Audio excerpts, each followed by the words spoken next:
सभी 38 जिलों से बड़ी संख्या में लोग आए। 50,000 से अधिक की भीड़ जुटी और अपने आप में कार्यक्रम ऐतिहासिक था। तभी हम लोगों ने कहा था कि कार्यक्रम केवल पहला कार्यक्रम है।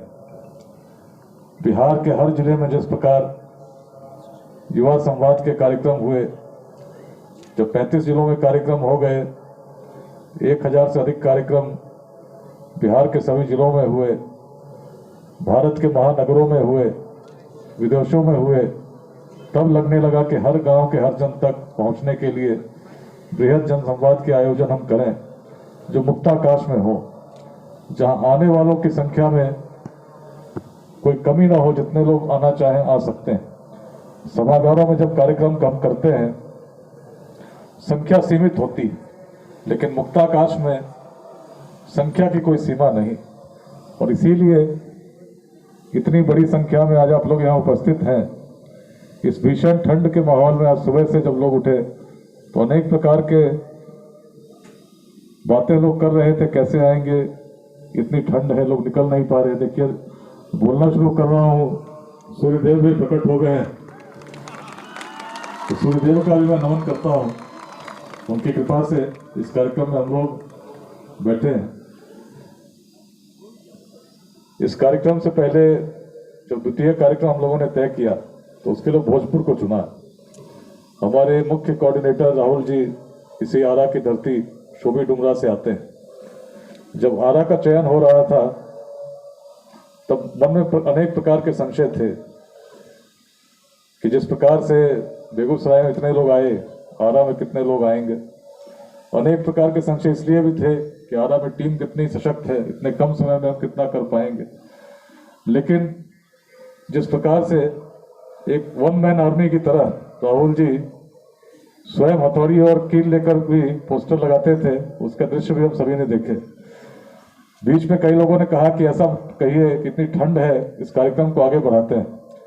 लेकिन राहुल जी से बात हुई तो इन्होंने कहा कार्यक्रम जब तय हो गया है तो कार्यक्रम उसी दिन होगा, आंधी हो, तूफान हो, बरसात हो, कितनी भी ठंड हो, क्योंकि उस भूमि पर उस संदेश को लिए हर उस व्यक्ति को हम जोड़ना चाहते हैं जिसके हृदय में बिहार बसता है।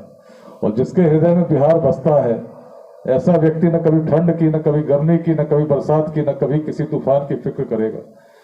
बिहार को यदि हम देखते हैं तो कितनी प्रकार की समस्याएं हैं, लेकिन यदि हम उसमें एक दीपक की तरह लौ लेकर आगे बढ़ रहे हैं तो कारण यही है कि अंधकार मिटाना है, और अंधकार मिटाने के लिए बहुत रोशनी की पर्याप्त आवश्यकता नहीं होती। एक साधारण दीपक भी जब जलता है, उसके दीपक की लौ में इतनी प्रकाश होती है कि अंधेरा नष्ट हो जाता है।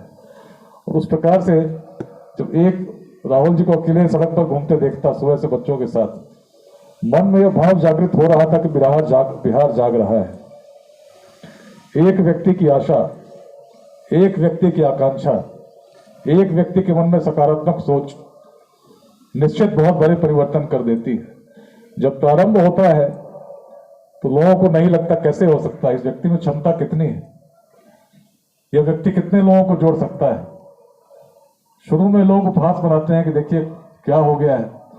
वैसे ही राहुल जी के बारे में बहुत लोग बोलते थे, लेकिन इन्होंने कोई फिक्र नहीं किया, अपने धुन में लगे रहे और पूरे आरा में घूमते रहे। उसी का नतीजा है कि जितनी बड़ी संख्या में लोग आज यहाँ उपस्थित हैं, इतनी ठंड में उपस्थित है, जबकि अनेक विद्यालयों से भी लोगों को आना था। उसमें अनेक प्रकार के संशय थे कि विद्यालय तो बंद कर दिए गए हैं, कैसे आएंगे, शीत लहर का समय चल रहा है। लेकिन कारण यही था कि हम जोड़ना चाहते हैं, और इसलिए जोड़ना चाहते हैं क्योंकि हर व्यक्ति की क्षमता असीम है। जिस प्रकार एक संदेश लेकर आरा घूमते रहे,